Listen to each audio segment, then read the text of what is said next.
नमस्कार दर्शक बंधु वो मोर प्रिय चाषी भाई और भौणी माने आपण माने केबे भाबिचंती कि जे बिना माटी रे पनीपरिबा चाष संभव। आमे साधारण कहि थाउ बा आमर जेकोसी चाषी भाई माने यार तत्क्षणात उत्तर देबे कि यह असंभव, कारण आमे आज पर्यंत जहाँ भी चाष करिचे ताहा हमर माटी उपरे। किंतु आजी आमे एक एपरी आधुनिक कौशल विषय जानिबा जहा माध्यम रे आम चाषी भाई माने बिना माटी रे मध्य पनीपरिबा व फूल चाष करि परिबे।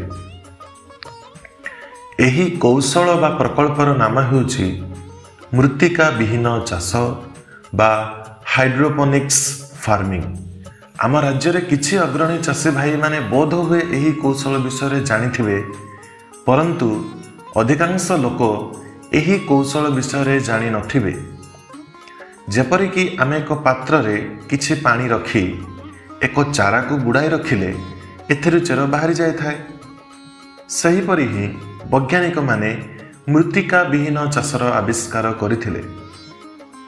साधारणतः आमे भाबि थाउ जे एक गछटीए पाई माटी, सार, पानी एवं सूर्य आलोक निहाती आवश्यक, किंतु एक बड़ गछ किंबा जेकोसी गछ बढ़िबा पाई केवल सार, पानी, अम्लजान एवं सूर्य आलोक ही यथेष्ट।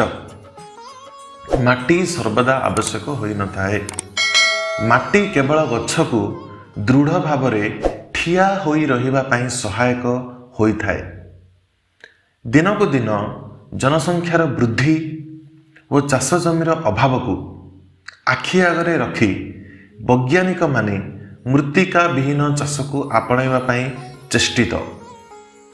एही कौशल रे माटीर आवश्यकता पड़े नाही वो केवल सार मिशा पानी रे चाष करा जाए। गछ को सुदृढ़ भाव में ठिया होई रखिबा पाई प्लास्टिक, बाली और कोकोपीट रो व्यवहार करा जाए। एही कौशल रे गछ को आवश्यकता अनुजाई सब बेले सार जगाइबा पाई सठिक अनुपात रे सार को पानी रे मिसाई दिया जाए, जेउथिरे गछर चेर सर्वदा पानी रे बुड़ी रहे। एहा द्वारा गछ गुड़िक भल भाव बढ़ी थाए। एतद व्यतीत गछर जहाँकि मुख्य आहार कौन सेटा हैला अम्लजान को मध्य कृत्रिम उपाय रे एक पाइप माध्यम रे सार मिशा पानी रे आवश्यकता अनुजाई जोगाई दिया जाई थाए। एही कौशल माध्यम रे आमर चाषी भाई माने मुख्यतः धनिया चाष, फूल चाष, फूलकोबी चाष करिथांते। एही कौशल माध्यम रे गछ पाई सार व पानी रो अपेक्षाकृत कम विनियोग होइथाय वो उत्पादन क्षमता मध्य बहुत भाव रे बढ़ी थाए। कीट शत्रु जहा कि रहिले हमर सेमाने मध्य प्रायतः आसंती नाही।